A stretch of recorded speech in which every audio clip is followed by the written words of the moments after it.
Hello बच्चों, let's see this question and here this question से match the following. आपको यहाँ पे कॉलम ए को कॉलम बी से क्या करना है, मैच करना है। तो हम पहले मैचिंग करते हैं। कॉलम ए में क्या क्या दिया हुआ है, agro based industry, private sector industry, joint sector industry और कोऑपरेटिव सेक्टर इंडस्ट्री। यानी कि सिंपल सी बात है, यहाँ पे मैचिंग को पढ़ के ये पता लग रहा है कि यहाँ पे हमारे को ओनर बेसिस पे जो इंडस्ट्री को डिवाइड किया जाता है चार पार्ट में, वो इंडस्ट्री दे रखी हैं और कॉलम बी में आपको इन इंडस्ट्रीज के एग्जाम्पल दे रखे हैं। तो आपको मैचिंग करना है कि कौन सी इंडस्ट्री का कौन सा एग्जाम्पल है। सबसे पहले बात करें एग्रो बेस्ड इंडस्ट्री की, तो क्या होती है agro based industry. Agro based industry वो इंडस्ट्री होती है जिसका रॉ मटेरियल एग्रीकल्चर से आता है। जैसे कि फॉर एग्जाम्पल अगर हम बात करें शुगर इंडस्ट्री की, तो शुगर इंडस्ट्री में शुगर कैसे बनती है, शुगर केन से बनती है, गन्ने से बनती है। तो गन्ना कहाँ से आता है, गन्ना मशीनों में थोड़ी बनता है, गन्ना तो खेतों में उगाया जाता है। तो इसलिए शुगर इंडस्ट्री एक एग्रो बेस्ड इंडस्ट्री है।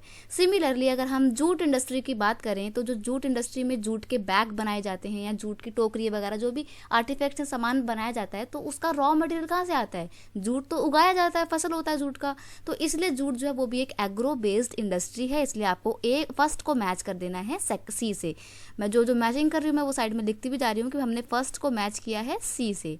नेक्स्ट है private sector industry. Private sector industry क्या होती है, it is a sector of industry which is owned and operate by the individual और ग्रुप ऑफ इंडिविजुअल। जिसको कोई एक पर्सन या फिर कुछ लोगों का, एक प्राइवेट लोगों का समूह उस पूरे सेक्टर को, उस पूरी इंडस्ट्री को कंटिन्यू करता है, रेगुलेट करता है, वो होता है प्राइवेट सेक्टर। तो इसका एग्जाम्पल हो जाएगा टिस्को। टिस्को जो है इसका एग्जाम्पल है। आपने टाटा का नाम सुना होगा, वो टिस्को का ही एक रूप कह सकते हो आप। ये बहुत पुरानी कंपनी है। इसकी फुल फॉर्म मैं आपको बताती हूँ। यहाँ पे आप देखिए, टिस्को की फुल फॉर्म है टाटा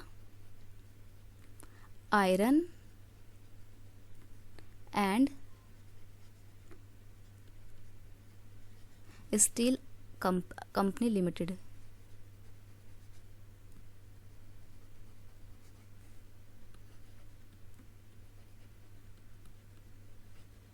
देखो लिमिटेड को ना ऐसे भी लिखते हैं और लिमिटेड को ना LTD करके डॉट लगा देता है, उसका मतलब भी लिमिटेड ही होता है। तो कभी आपको LTD दिखे तो कंफ्यूज मत होना, लिमिटेड होता है उसका फुल फॉर्म, ठीक है। तो जो ये टिस्को है, ये क्या है, टिस्को एक प्राइवेट सेक्टर इंडस्ट्री है और इसको स्टैब्लिश किसने किया था, जमशेद जी टाटा ने इसको स्टैब्लिश किया था। बहुत पुरानी इंडस्ट्री है, इनफैक्ट ये इंडिया के इंडिपेंडेंस से भी बहुत पहले की इंडस्ट्री है।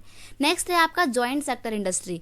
जॉइंट सेक्टर इंडस्ट्री क्या होता है, ये ऐसी इंडस्ट्री होती है जो पब्लिक और प्राइवेट सेक्टर दोनों मिलकर रन करते हैं। इसमें कुछ शेयर गवर्नमेंट के भी होते हैं, कुछ शेयर प्राइवेट ओनरशिप के भी होते हैं। इसको बोला जाता है जॉइंट सेक्टर इंडस्ट्री और ऑयल इंडिया लिमिटेड इसका एग्जाम्पल है। तो यहाँ पे हमने देखा था कि हमने सेकंड को किससे मिलाया था, सेकंड को हमने मिलाया था डी से और थर्ड को हम किससे मिला रहे हैं, थर्ड को हम मिला रहे हैं बी से। अब देखते हैं बचा है हमारा लास्ट कोऑपरेटिव सेक्टर इंडस्ट्री। तो कोऑपरेटिव सेक्टर इंडस्ट्री में आपका आ जाएगा अमूल। तो आप फाइनली फोर्थ को किससे मैच करेंगे, फोर्थ को हम मैच करने वाले हैं अमूल से। अमूल क्या, अमूल का तो आपने नाम सुना होगा, अमूल मिल्क। अमूल मिल्क जो है ये भी एक बहुत पुरानी इंडस्ट्री है, ये कोऑपरेटिव सेक्टर इंडस्ट्री है। कोऑपरेटिव सेक्टर इंडस्ट्री ऐसी इंडस्ट्री होती है जिसमें प्रोडक्शन से लेके रॉ मटेरियल को सप्लाई करने तक जो भी पूरा काम होता है ना, वो जो भी लोग इस पूरी फैक्ट्री में इन्वॉल्व होते हैं वो सभी मिलकर उसके मालिक होते हैं। कोई एक इंसान मालिक नहीं होता है, या किसी एक इंसान के, या गवर्नमेंट और प्राइवेट दोनों के सेक्टर नहीं होते हैं, बल्कि जितने लोग उस पूरे प्रोसेस में इन्वॉल्व होंगे वो सभी उसके मालिक माने जाएंगे और जो भी प्रॉफिट होगा वो सभी लोग आपस में डिस्ट्रीब्यूट कर लेंगे। तो ये अमूल जो है कोऑपरेटिव सेक्टर का एग्जाम्पल है। आपने वर्गीस कुरियन का नाम जरूर सुना होगा, जिसको मिल्कमैन ऑफ इंडिया भी बोला जाता है। वो ही अमूल के क्या थे, फाउंडर थे। तो यहाँ पे हमने फोर्थ को मैच किया है ए से। This is the answer of your matching. I hope you understand it well. Best of luck.